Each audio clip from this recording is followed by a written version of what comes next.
lại của họng nữa. Bạn học ngày lại đấy chứ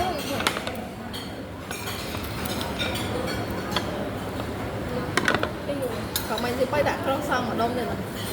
nhỉ tức là tập má này có tập nhau mà đó bị kéo còn là bên phía tây nhà nó nhỉ cái này đó grab thì cho không mình thiên cái lô mà đông khỏe mày yêu tới mày đó bị kéo này không ăn